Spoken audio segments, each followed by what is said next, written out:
Hello students. अब हम पढ़ने जा रहे हैं वेक्टर के बारे में, वेक्टर के बेसिक के बारे में। ठीक है, तो डेली लाइफ में आपने देखते हैं, जैसे for example what is your height, height आपकी क्या है। ठीक है, how should football player hit the ball to give the pass of another player, मतलब कितनी ज़ोर से मारे कि उसको पास हो जाए। ठीक है, तो फर्स्ट क्वेरी की जो हाइट है वो 1.6 मीटर हो सकती है। कितनी हो सकती है? 1.6 मीटर। ठीक है, तो ये जो जिसमें सिर्फ एक वैल्यू की ज़रूरत होती है, जैसे मैग्नीट्यूड, उसको अपने बोलते हैं स्केलर। क्या बोलते हैं? स्केलर। बट जैसे फॉर एग्जांपल फोर्स, एक ऐसी क्वांटिटी जैसे फोर्स, अगर अपने को फोर्स लगाना हो तो अपने को क्या करना पड़ता है? उसकी डायरेक्शन पता होनी चाहिए और कितना फोर्स लगाना है वो भी पता होना चाहिए। ठीक है, तो ऐसी वैल्यूज जिसमें डायरेक्शन प्लस मैग्नीट्यूड दोनों अगर इन्वॉल्व हों तो उसको बोला जाता है वेक्टर। ठीक है, तो ये आप ध्यान रखना। अगर ओनली क्वांटिटी या मैग्नीट्यूड की वैल्यू चाहिए तो होता है स्केलर, और अगर क्वांटिटी के साथ साथ डायरेक्शन की ज़रूरत होती है तो उसको बोलते हैं वेक्टर। ठीक है, फॉर एग्जांपल दे रखे जैसे length, mass, time, distance, speed, area, volume, ये सारे क्या है? स्केलर। और वेक्टर क्वांटिटी क्या होती है? Displacement, velocity, acceleration, force, weight, ये सारे क्या होते हैं? वेक्टर्स। अब देखो, डायरेक्टेड लाइन और लाइन सेगमेंट क्या होता है? जैसे मान लो ये एक लाइन है, ठीक है, ये जा रही है इस तरफ, ये जा रही है इस तरफ, और ये पॉइंट ए से लेके बी तक इस तरफ ये जा रही है। ठीक है, ये तो है एक लाइन, ठीक है, डायरेक्टेड लाइन, और इसको बोलते हैं लाइन सेगमेंट। कोई दो पॉइंटों से अगर अपने कवर कर दें तो उसको बोलते हैं क्या? Line segment. ठीक है, अब देखो, अगर ओनली ये लाइन है ए बी, ठीक है, और इसकी वैल्यू है 5 सेमी, तो ये होगी स्केलर, क्योंकि सिर्फ क्वांटिटी है, मैग्नीट्यूड है। अगर इसकी डायरेक्शन दे दी ए से बी की तरफ, तब ये बन जाएगा वेक्टर, क्योंकि डायरेक्शन प्लस मैग्नीट्यूड दोनों आ गया। ठीक है, तो ये आप ध्यान रखिएगा। अब देखो, इसको शो कैसे करते हैं? ए बी वेक्टर से। ठीक है, और ए बी वेक्टर का जो मैग्नीट्यूड होता है, ये इसको शो करते हैं इसकी लेंथ से। किससे शो करते हैं?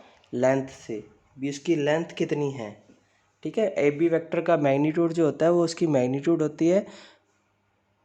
और स्पॉट क्या होता है? स्पॉट डायरेक्टेड लाइन जो होती है, जैसे ए बी वेक्टर जो होएगा वो उसका स्पॉट होएगा। सेंस ऑफ डायरेक्शन का मतलब क्या है? अगर ए से बी की तरफ है तो ए बी वेक्टर, बी से ए की तरफ है तो बी ए वेक्टर।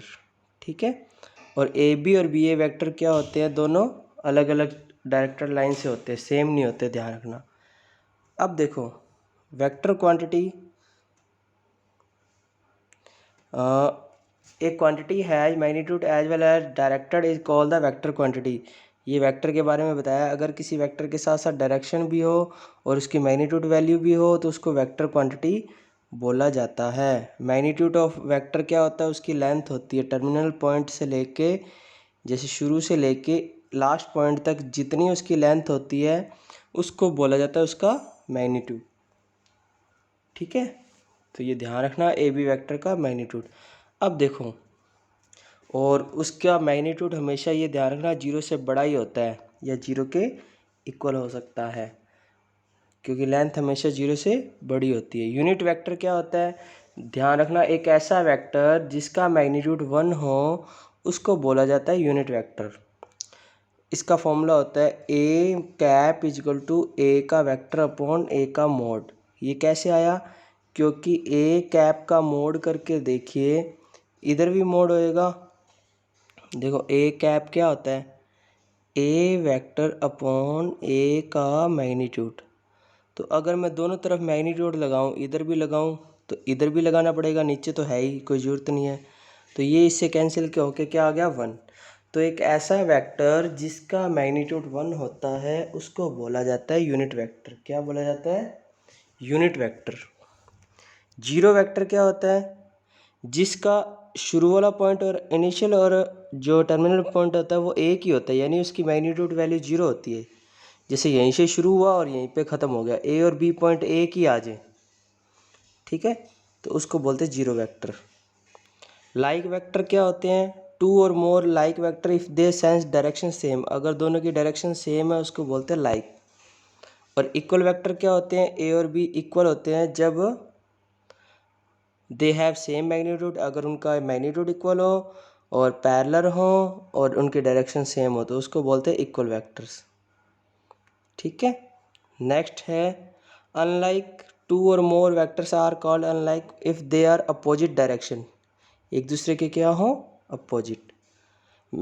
नेगेटिव क्या होता है? एक दूसरे के नेगेटिव हो, जैसे इधर आई कैप ले लिया तो जस्ट इधर बैक साइड क्या होएगा?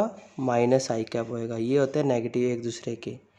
Position vector, most important question. Position vector क्या होता है? बी एक्स वाई जेड की रेस्पेक्ट में वो पॉइंट कहाँ पड़ा है, ओरिजिन के रेस्पेक्ट में वो पॉइंट कहाँ पड़ा है, उस पी से मिलाने वाली ओपी लाइन जो होगी, ओ से पी की तरफ जाने वाली जो लाइन होगी वो होगी ओपी वेक्टर, ठीक है। तो ये कुछ, अब देखो एडिशन, किन्हीं वेक्टर का एडिशन किस तरह से करते हैं? दो रूल हैं इसके, एक तो है ट्रायंगल रूल और एक है पैरेललोग्राम रूल। तो ट्रायंगल रूल में आपको पता है क्या होता है? अगर एक वेक्टर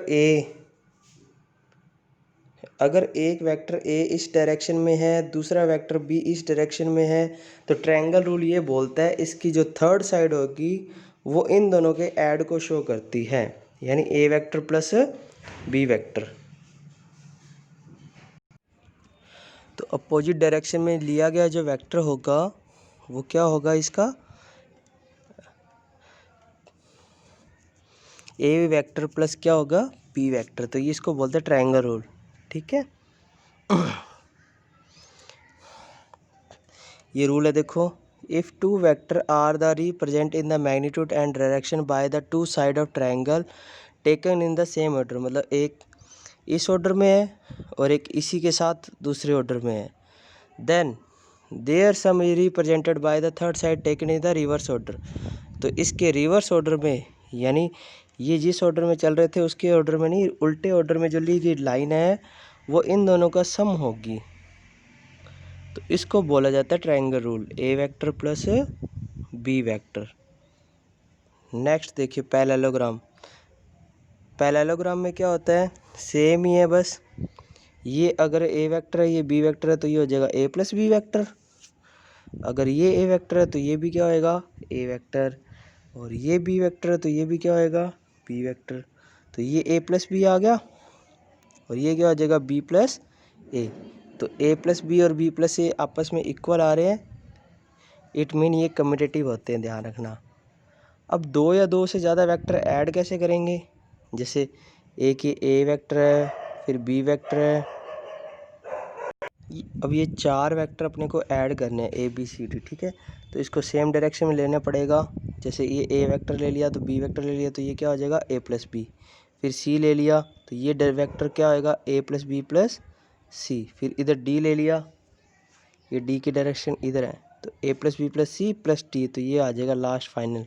यानी चारों को अपने इस ऐसे ऐड कर सकते हैं पॉलिनोमियल से, ठीक है। अब है प्रॉपर्टी, कम्यूटेटिव होता है, ये तो अपने पैरेललोग्राम में कर ही दिया था। ए वेक्टर प्लस बी वेक्टर क्या हो जाएगा? ए प्लस बी, और बी प्लस ए, यहाँ से निकल रहा है ए प्लस बी, यहाँ से निकल रहा है बी प्लस ए, तो आपस में इक्वल होते हैं।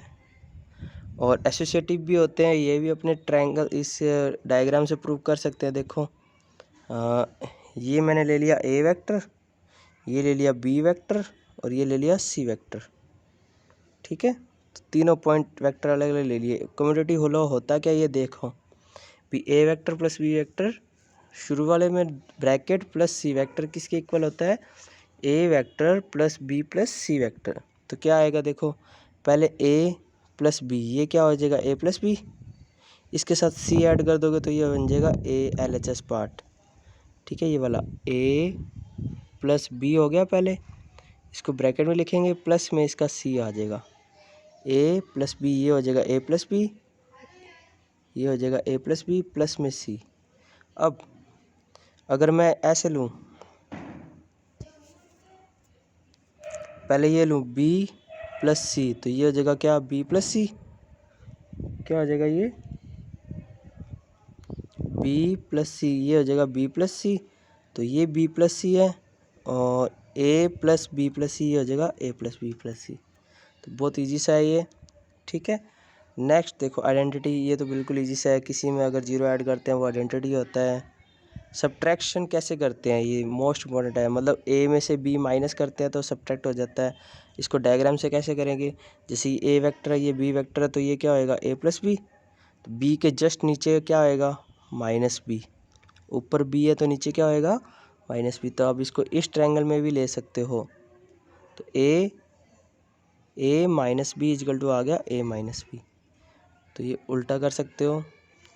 Multiplication of A vector by scalar, अगर किसी को वेक्टर को वो स्केलर से मल्टीप्लाई करते हैं तो वो पूरे से मल्टीप्लाई हो जाता है। जैसे आई कैप है तो 5 से मल्टीप्लाई करेंगे तो 5 आई कैप हो जाएगा।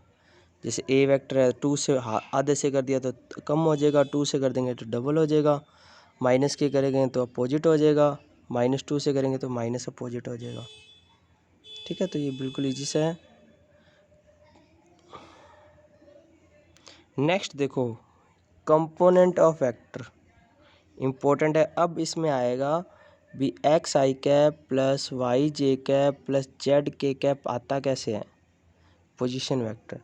तो ध्यान से देखिए, ये कोई पॉइंट है P, ठीक है, इसमें आप देखिए ओ एल क्या होएगा, ये x है, ये y है, सॉरी ये y है और ये z है, ये x है, ये z है और ये y है। और एक्स एक्स की तरफ होता है आई कैप, जेड एक्स की तरफ होता है के कैप, ये याद रखना, और ये होता है जे कैप। तो देखो ओ एल क्या होगा, ओ एल एक्स एक्स की तरफ है, ये मान लो ये पॉइंट की डिस्टेंस x है एक्स एक्स से, बट शो यहाँ हो रहा है, बट 3D में ये इस डिस्टेंस पर है x पर। तो एक्स आई कैप, ओ एल की वैल्यू क्या आ गई एक्स आई कैप, ठीक है। ओ एम और एल क्यू की वैल्यू क्या आ गई, ओ एम और एम क्यू दोनों आपस में इक्वल है, तो ये हो गया वाई जे कैप। तो ये वैल्यू आ गई और एक ओ एल वैल्यू आ गई, तो अपने निकाल सकते हैं ये वाली वैल्यू। देखो ओ एल वैल्यू आ गई क्या एक्स आई कैप, ये वैल्यू क्या आ गई वाई जे कैप, ये वाली। तो अपने ये निकाल सकते हैं ओ क्यू, ओ क्यू क्या आएगा, इन दोनों का प्लस आएगा, ये प्लस ये X I plus Y Z, O Q आ गया। तो ओ क्यू आ गया एक्स आई कैप प्लस वाई जे कैप। अब ओ पी देखो क्या है, ये जो ओ पी है तो क्या ये O Q plus Q P है, तो ओ क्यू तो अपने निकाल चुके हैं एक्स आई कैप प्लस वाई जे कैप, और ये जेड के कैप, क्यों, क्योंकि वाई ये दोनों आपस में इक्वल है। तो ये 3D में है, तो ध्यान से समझिएगा इसको, ठीक है। तो ये आ गया। अब ये होता है पोजीशन वेक्टर, और इसका जो मैग्नीट्यूड होता है वो होता है ये root x square plus y square plus z square, यानी इन दो पॉइंटों के बीच डिस्टेंस फॉर्मूला, ठीक है। अब 2 पॉइंट से जाने वाला वेक्टर कैसे निकालते हैं, बिल्कुल ईजी सा है। कैसे निकालोगे, जैसे ये P1 x1 y1 z1 है, P2 x2 y2 z2 है, तो पहले OP vector plus P1 P2 vector is equal to हो जाएगा OP2 वेक्टर। ट्रायंगल रूल लग रहा है बस सारों में। तो P1 P2 वेक्टर चाहिए अपने को, 2 पॉइंट से जाने वाला वेक्टर ये वाला, तो क्या आएगा, ये वाला OP1 उधर जाके क्या हो जाएगा माइनस का OP2 वेक्टर, P2 के पॉइंट x2 y2 z2 थे तो आई जे के लगा दो, P1 के वेक्टर x1 y1 z1 थे तो आई जे के लगा दो। अब बस माइनस कर दो, आई कैप कॉमन लेके, जे कैप कॉमन लेके, के कैप कॉमन लेके, और इसका मैग्नीट्यूड ये होता है, ठीक है। अब है सेक्शन फॉर्मूला। अब मान लो ये पॉइंट O है, ये ए वेक्टर है, ये बी वेक्टर है, इसको कोई another vector r vector m ratio n में डिवाइड कर रहा है। किस में डिवाइड कर रहा है? एम रेशियो एन में। ठीक है, इस लाइन को तो बताना है ये आर क्या होगा। तो आर का फॉर्मूला होता है m b plus n a upon m plus n. ये कैसे आया देखो, एम इंटू आर क्यू, ये ऐसे आया, m upon n is equal to क्या है, m upon n is equal to क्या है, R P upon R Q है। ये रेशियो में दे रखी है ना दोनों लाइनें, तो क्रॉस मल्टीप्लाई कर दो ऐसे, ये आ गया पॉइंट। अब देखो ये आ गया यहाँ तक। अब पी आर वेक्टर क्या आएगा, पी आर, पी आर, ये पी आर, ये वेक्टर क्या आएगा बताओ, A vector plus P R vector is equal to R vector है, A plus P R is equal to R है, तो आर माइनस ए हो गया। ट्रायंगल रूल लगाओ बस इसमें। और ऐसे ही आर क्यू क्या आएगा, R Q, O R plus R Q is equal to क्या है, ओ क्यू, तो ये भी आर माइनस बी आएगा। तो बस दोनों को बी माइनस आर आए, दोनों को सोल्व कर लो, आर वाले एक तरफ कर लो, आर की वैल्यू ये आ गई। ये एक्सटर्नल है, अगर इंटरनल होएगा तो माइनस आ जाएगा बस, सॉरी वो इंटरनल था, एक्सटर्नल होएगा तो माइनस आ जाएगा। तो ये आपका बेसिक था सारा। ठीक है, बिल्कुल इजी सा था। कल आप इसको नोट करिएगा, फिर अपने क्वेश्चन शुरू करेंगे। Thank you.